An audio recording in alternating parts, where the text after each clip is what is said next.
अयोध्या, काशी, मथुरा और संभल के बाद अब जौनपुर के मस्जिद का विवाद भी इलाहाबाद हाईकोर्ट पहुंच गया है। जौनपुर की अटाला मस्जिद विवाद से जुड़े मामले में इलाहाबाद हाईकोर्ट में 9 दिसंबर को सुनवाई होनी है। इसी दिन मस्जिद की जगह मंदिर होने का दावा करने वाले स्वराज वाहिनी एसोसिएशन को भी अपना जवाब दाखिल करना होगा। इस मामले की सुनवाई जस्टिस रोहित रंजन अग्रवाल की सिंगल बेंच में होगी। कोर्ट को ये तय करना होगा कि जौनपुर की अदालत में मस्जिद को मंदिर बताकर पूजा अर्चना करने का अधिकार दिए जाने की मांग को लेकर दाखिल किए गए मुकदमे की सुनवाई हो सकती है या नहीं। स्वराज वाहिनी एसोसिएशन की याचिका के खिलाफ अटाला मस्जिद के वक्फ की तरफ से भी दूसरी याचिका दाखिल की गई है। अटाला मस्जिद के वक्फ की इस याचिका में जौनपुर के जिला जज द्वारा पुनर्निरीक्षण अर्जी पर दिए गए आदेश को चुनौती दी गई है। जिला जज ने इसी साल 12 अगस्त को आदेश जारी कर जौनपुर की जिला कोर्ट में दाखिल मुकदमे में सभी पक्षों को अपनी बात रखने के आदेश को मंजूरी दे दी थी। जिला जज ने अपने फैसले में कहा था कि स्वराज वाहिनी एसोसिएशन का मुकदमा चलता रहेगा। इससे पहले जौनपुर जिला कोर्ट के सिविल जज ने 29 मई को मुकदमा अपने यहाँ रजिस्टर्ड कर सुनवाई शुरू किए जाने का आदेश दिया था। मुस्लिम पक्ष की तरफ से दाखिल याचिका में इन्हीं दोनों आदेशों को चुनौती दी गई है। मस्जिद कमेटी के अधिवक्ता के मुताबिक हाईकोर्ट से इन दोनों आदेशों को रद्द किए जाने और अंतिम फैसला आने तक इन पर रोक लगाए जाने की अपील की गई है। उनका कहना है कि एसोसिएशन का मुकदमा सुनवाई के लायक नहीं है। मस्जिद वाला मामला हाई कोर्ट पहुंचा है, यहाँ क्या हुआ है? यहाँ ऑर्डर 7 रूल 11 की प्रार्थना पत्र हम लोगों ने मुंसफ सिटी के यहाँ दिया था। बात सुनवाई खारिज हो गया, जिसके बाद सिविल रिवीजन माननीय जिला जज के यहाँ दाखिल किया, वो एडमिट हो गया। 4 जनवरी 25 तारीख पड़ी। उसके बाद ऑब्जेक्शन देंगे मुद्दई तो उस पर सुनवाई होगी। हाई कोर्ट में हाई नहीं, हमने ये हमको जानकारी नहीं। अच्छा, मुस्लिम पक्ष का क्या सबूत है? मुस्लिम पक्ष का अटाला मस्जिद है। साक्ष्य क्या है? साक्ष्य तो 1882 से लेके अब तक जितने रेवेन्यू रिकॉर्ड्स हैं और नगर पालिका नगर परिषद का जितने डॉक्यूमेंट्स हैं सब अटाला मस्जिद के। इसमें अचला मंदिर नहीं कहीं तक। मौके पर अटाला मस्जिद है, वहाँ नमाज दोनों टाइम तीनों टाइम पढ़ रहे हैं सब। क्या नमाज होती है? हाँ, होती है। क्या है अटाला मस्जिद का पूरा विवाद? गौरतलब है कि स्वराज वाहिनी एसोसिएशन के प्रदेश अध्यक्ष संतोष कुमार मिश्रा ने इसी साल जौनपुर जिला कोर्ट में मुकदमा दाखिल कर ये दावा किया था कि जौनपुर की अटाला मस्जिद को मंदिर को तोड़कर बनाया गया था। जिस जगह मस्जिद है वहां पहले अचला देवी मंदिर था। इस मंदिर का निर्माण 13वीं शताब्दी में राजा विजयचंद्र ने कराया था। हिंदुओं को पूजा की इजाजत देने की मांग। वाहिनी एसोसिएशन के मुताबिक कुछ दशक बाद ही फिरोज शाह तुगलक ने जौनपुर पर कब्जा करने के बाद मंदिर को मस्जिद में तब्दील कर दिया था। इलाहाबाद हाई कोर्ट में एसोसिएशन के अधिवक्ता के मुताबिक जौनपुर जिला कोर्ट में दाखिल मुकदमे में विवादित जगह पर हिंदुओं को पूजा अर्चना की इजाजत दिए जाने की मांग की गई है। संस्था स्वराज वाहिनी एसोसिएशन है, उसके प्रेसिडेंट संतोष कुमार मिश्रा ने न्यायालय सिविल जज जूनियर डिवीजन शहर में अटाला देवी मंदिर को लेकर के वाद दाखिल किया है। स्वराज वाहिनी एसोसिएशन बनाम अटाला मस्जिद जामा मस्जिद, इसमें न्यायालय द्वारा आदेश हुआ, मुकदमा पंजीकृत हुआ और न्यायालय ने पोषणीयता के आधार पर सुनवाई करते हुए वाद को पोषणीय माना और संतोष कुमार मिश्रा को वाद चलाए जाने की अनुमति प्रदान किया।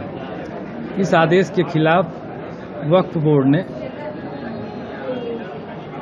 711 के खिलाफ 711 सीपीसी के तहत प्रार्थना पत्र दिया, जिसको भी न्यायालय द्वारा खारिज कर दिया गया।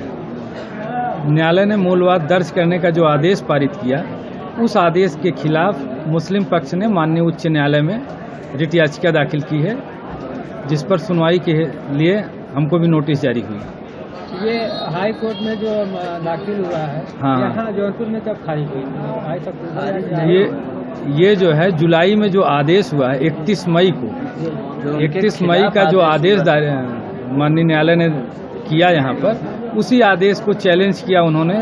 2 आदेश पारित किया, एक 31 मई को, एक 2 जुलाई को। उन्हीं आदेश को चैलेंज किया है माननीय उच्च न्यायालय में। जो परमिशन न्यायालय द्वारा दी गई स्वराज वाहिनी एसोसिएशन के प्रेसिडेंट संतोष कुमार मिश्रा को मुकदमा चलाए जाने का, उसी आदेश को चैलेंज किया गया माननीय उच्च न्यायालय में। और वहीं पर सुनवाई के लिए 9-12 तारीख पड़ी हुई है, जिसमें माननीय उच्च न्यायालय में 9 दिसंबर को सुनवाई होनी है।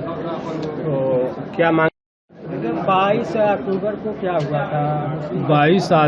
22 तारीख को 22 अक्टूबर को मुस्लिम पक्ष की तरफ से दिए गए प्रार्थना पत्र 7-11 CPC के तहत उसको माननीय न्यायालय द्वारा निरस्त कर दिया गया और उस आदेश के खिलाफ मुस्लिम पक्ष द्वारा माननीय जिला जज के यहाँ निगरानी दाखिल की गई है, जिसमें सुनवाई के लिए 4 जनवरी की तिथि नियत है। और कमीशन और पैमाइश के लिए मुंसफ शहर की अदालत में 10 दिसंबर को तिथि नियत है और उस दिन पूरी संभावना है कि पैमाइश का आदेश पुलिस फोर्स की उपस्थिति में कराने का आदेश पारित होगा। अच्छा, मुस्लिम पक्ष भी हाई कोर्ट गया है। मुस्लिम पक्ष माननीय उच्च न्यायालय में रिट याचिका दाखिल किया है 31 मई 2024 के आदेश के खिलाफ, जिसमें न्यायालय द्वारा स्वराज वाहिनी एसोसिएशन को वाद दाखिल करने की अनुमति दी गई है। उसी आदेश को माननीय उच्च न्यायालय में मुस्लिम पक्ष द्वारा चैलेंज किया गया है, जिसमें 9 तारीख की तिथि नियत है। मंडे को, सोमवार को सुनवाई होगी माननीय उच्च न्यायालय। ये मुद्दा गरमाया तो राजनीति भी अपने चरम पर पहुंच गई। AIMIM के प्रमुख असदुद्दीन ओवैसी का भी इस पर रिएक्शन आ गया है, जिसमें उन्होंने कहा है कि देश के लोगों को झगड़ों में उलझाया जा रहा है। उन्होंने सोशल मीडिया प्लेटफॉर्म X पर पोस्ट कर लिखा, भारत के लोगों को इतिहास के ऐसे झगड़ों में धकेला जा रहा है जहां उनका कोई अस्तित्व ही नहीं था। उन्होंने कहा, कोई भी देश महाशक्ति नहीं बन सकता अगर उसकी 14% आबादी लगातार ऐसे दबावों का सामना करती रहे। हर वाहिनी, परिषद, सेना आदि के पीछे सत्ताधारी दल का हाथ छिपा होता है। उनकी ये जिम्मेदारी होनी चाहिए कि वे पूजा स्थल अधिनियम की रक्षा करें और इन झूठे विवादों को समाप्त करें। बता दें कि ओवैसी देश में अलग अलग मस्जिदों के नीचे मंदिर होने के दावों पर लगातार हमला कर रहे हैं। इससे कुछ दिन पहले उन्होंने बदायूं मस्जिद के बाद होने वाले अजमेर शरीफ दरगाह के विवाद पर भी बीजेपी को आड़े हाथों लिया था। आप बताइए क्या करना चाह रहे हैं लोग? आखिर क्यों इतनी नफरत पैदा कर दिए बीजेपी RSS वाले मस्जिद दरगाहों के ताल्लुक से? प्रधानमंत्री नरेंद्र मोदी खुद चादर भिजाते हैं। अब बताइए उस पर क्या बोलेंगे वो? उन्होंने मिनिस्ट्री ऑफ माइनॉरिटी अफेयर्स को पार्टी बनाया, तो नरेंद्र मोदी की सरकार उसको बोलेगी कि वो दरगाह है ही नहीं है। प्लेसेस ऑफ वर्शिप एक्ट तो इस्तेमाल ही नहीं हो रहा। लोअर कोर्ट आखिर प्लेसेस ऑफ वर्शिप एक्ट को क्यों नहीं सुन रही है? आप हर जगह पर जाकर बोलेंगे नहीं यहां पर मस्जिद नहीं थी, यहां पर दरगाह नहीं थी, यहां पर कुछ और था, तो फिर कल कोई मुसलमान जाएगा, कोई बोल दे जाकर के नहीं यहां पर ये नहीं था, यहां पर वो था। कहां रुकेगा फिर ये? रूल ऑफ लॉ कहां जाएगा? डेमोक्रेसी कहां जाएगी? लॉ एंड ऑर्डर कहां जाएगा? हमने देख लिया संभल में 5 लोगों ने अपनी जान गंवा दी, इतना बड़ा गड़बड़ हो गई, वहां पर वायलेंस हो गया। तो ये तो देश के हित में नहीं है। जो सियासत नरेंद्र मोदी और RSS कर रही है उससे देश कमजोर हो रहा है, उससे भाईचारगी कमजोर हो रही है, रूल ऑफ लॉ कमजोर हो रहा है। अब तो इनको जवाब देना पड़ेगा।